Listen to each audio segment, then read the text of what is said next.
Okay, आज topic disinformation पे हम क्वेश्चन देखते हैं।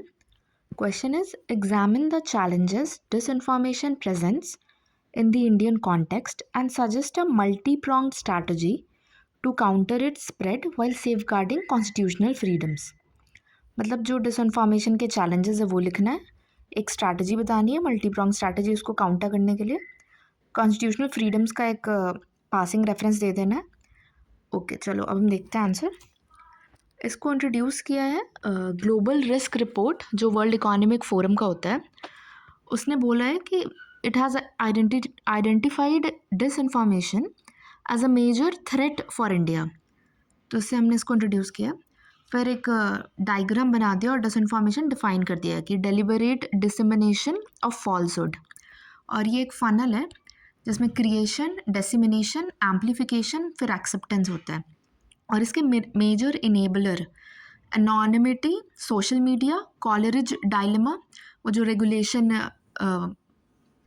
हमें रेगुलेट कैसे करना है या उसको ग्रो करते रहने देना है, इसमें जो बैलेंस बना के रखना है, उसका जो डायलेमा है उसको कॉलरिज डायलेमा बोलते हैं। और बेसिक प्रॉब्लम, ठीक है। तो ये हमने एक डायग्राम से कर दिया और इंट्रोड्यूस कर दिया, एक डेफिनेशन दे दिया और ग्लोबल रिस्क रिपोर्ट का रेफरेंस दे दिया। अब चैलेंजेस देखते हैं। तो चैलेंजेस को ना हमने 4 सब हेडिंग्स में लिखा है, टेक्नोलॉजी, साइकोलॉजिकल, इकोनॉमिक और पॉलिटिकल। टोटल 9 पॉइंट्स हुए हैं। तो फर्स्ट इज डिजिटल डिसेप्शन, कि manufactured and monetised opinion, emotion और फीलिंग्स हैं। एल्गोरिथमिक एम्प्लीफिकेशन, ये वायरलिटी को रिवॉर्ड करता है। साइकोलॉजिकल में है अवेलेबिलिटी हेरिस्टिक्स, इसके कारण एम्पैथेटिक नंबिंग हो रहा है। फिर इमोशनल मैनिपुलेशन, ये एक जनरलाइज्ड डीसेंसिटाइजेशन को फैसिलिटेट करता है। इकोनॉमिक देखते हैं, अटेंशन इकोनॉमी, जो इन्फॉर्मेशन मार्केट है वो बहुत मैनिपुलेबल हो गया है। और एसिमेट्रिक कॉस्ट स्ट्रक्चर, तो इस डायग्राम से ऐसे दिखाया है बार चार्ट से कि 15,000 रुपीज़ पर बॉट अटैक कैंपेन जो ईस्ट यूरोपियन कंट्रीज चला दे आराम से, उसका लगता है। मतलब it's very easy to cause a problem, low cost low risk है, लेकिन उसको डिफेंड करना वो डिस्प्रोपोर्शनेटली हाई है, हाई कॉस्ट हाई रिस्क है टू डिफेंड, ठीक है। तो मतलब जो स्मॉल प्लेयर्स है, even small players can distort markets. Okay, अब हम पॉलिटिकल देखते हैं। वेपनाइजेशन ऑफ सोशल मीडिया, तो इसमें एक एग्जांपल है, कैम्ब्रिज एनालिटिका केस था। इसमें ना फेसबुक डाटा को कलेक्ट करके माइक्रो टारगेटिंग किया जा रहा था और इको चेम्बर्स बना रहे थे। ओके, प्रोपेगेंडा, इससे डेमोक्रेटिक बैकस्लाइडिंग होने का प्रॉब्लम भी हो सकता है कि इन्फोडेमिक, ये जो एपिडेमिक आ गया इन्फॉर्मेशन का, वॉरफेयर, फिर इससे ना इलेक्ट्रल जो इंटीग्रिटी है वो भी अफेक्ट हो सकती है। Next point is resource miss allocation, क्योंकि ये हमने इधर देखा इसको डिफेंड करने में इतना कॉस्ट लग रहा है, तो इसलिए जिस इंस्टीट्यूशंस पे लगना चाहिए, रिसोर्सेज जिन्हें मिलने चाहिए वहाँ पे तो फिर वो एलोकेट नहीं हो पाएगा। तो इससे क्राइसिस ऑफ क्रेडिबिलिटी से जूझ सकते हैं जो इंस्टीट्यूशंस हैं। अब हम एक मल्टी प्रॉन्ग स्ट्रैटेजी देखते हैं। तो एक हमने बेसिक सा तीनों स्टेजेस बता दिया कि डिसइंफॉर्मेशन स्टेज, रिस्पॉन्स स्टेज और कॉन्सिक्वेंस स्टेज। तो हमें प्रिवेंट और इंटरवीन ना डिसइंफॉर्मेशन या तो रिस्पॉन्स स्टेज, इन दोनों में कर सकते हैं।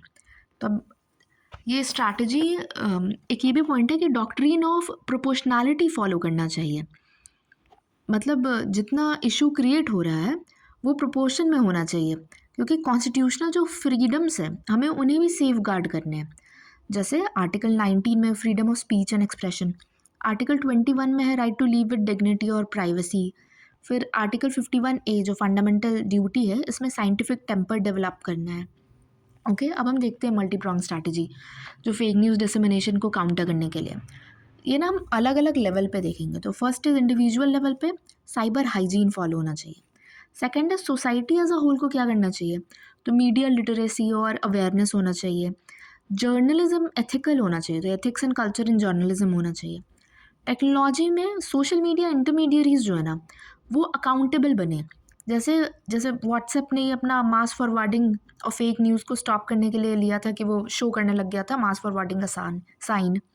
फिर अब गवर्नमेंट का देखते हैं, लीगल एंड सिक्योरिटी मेजर्स, जैसे डीपीडीपी एक्ट है, बीएनएस प्रोविजन है 353, आईटी एक्ट और आईटी रूल्स है, या फिर पीआईबी का फैक्ट चेक यूनिट है। ये सब लीगल और सिक्योरिटी मेजर्स हैं।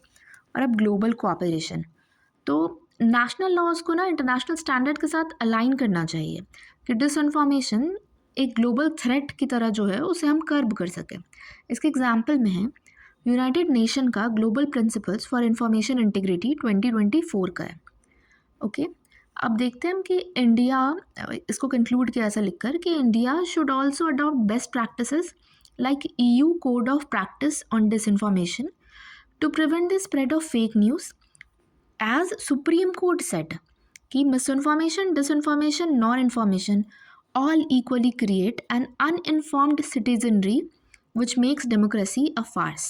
ओके, मतलब इंडिया को EU code of practice on disinformation, ये यूरोपियन यूनियन का जो code of practice on disinformation है, उनके लाइंस पे ही बेस्ट प्रैक्टिसेस अडॉप्ट करना चाहिए ताकि फेक न्यूज़ का स्प्रेड हम रोक सकें। क्योंकि सुप्रीम कोर्ट का एक कोट है बहुत अच्छा कि मिस इन्फॉर्मेशन, डिसइंफॉर्मेशन या फिर बिना कोई इन्फॉर्मेशन, नॉन इन्फॉर्मेशन से भी वो इक्वली एक अनइन्फॉर्म्ड सिटीजनरी बनाता है। जो सिटीजन्स हैं वो अनइन्फॉर्म्ड रहेंगे और इसके कारण क्या होगा, डेमोक्रेसी एक मजाक बन जाएगा। तो डेमोक्रेसी एक फार्स ना बन जाए, उसके लिए ज़रूरी है कि हम ये कर्ब करें। ठीक है, तो हमने क्वेश्चन देख लिया, ग्लोबल रिस्क रिपोर्ट देख लिया कि वो कैसे बता रहा है इंडिया में मेजर थ्रेट डिसइंफॉर्मेशन आइडेंटिफाई हुआ है। डिसइंफॉर्मेशन एक बेसिक डिफाइन कर दिया और एक डायग्राम से शो कर दिया उसके स्टेजेस, वो फनल की तरह कैसे काम करते हैं, क्रिएशन, डिसमिनेशन, एम्पलीफिकेशन और एक्सेप्टेंस। उसके मेजर इनेबलर्स बता दिए, anonymity, social media, Coleridge dilemma और पेसिंग प्रॉब्लम। फिर हमने चैलेंजेस देख लिए 4 सब हेडिंग्स में कि टेक्नोलॉजिकल में, साइकोलॉजिकल, इकोनॉमी और पॉलिटिकल, और सब में कीवर्ड्स यूज़ किया ऐसे टेक्निकल वर्ड्स यूज़ करके और एग्जांपल्स देकर, डेटा यूज़ करके, ऐसे बार चार्ट बनाकर। ओके, फिर हमने मल्टी प्रॉन्ग स्ट्रैटेजी में भी doctrine of proportionality, constitutional freedoms safeguard कैसे हो रहा है तो वो मेंशन कर दिया है। और 5 लेवल पे जो स्ट्रैटेजी होगी, इंडिविजुअल, सोसाइटी, टेक्नोलॉजी, गवर्नमेंट और ग्लोबल कोऑपरेशन, ये बता दिया। फिर एक ग्लोबल बेस्ट प्रैक्टिस, EU का जो यूरोपियन यूनियन का code of practice on disinformation और सुप्रीम कोर्ट के कोर्ट के साथ हमने इसको कंक्लूड कर दिया। ओके।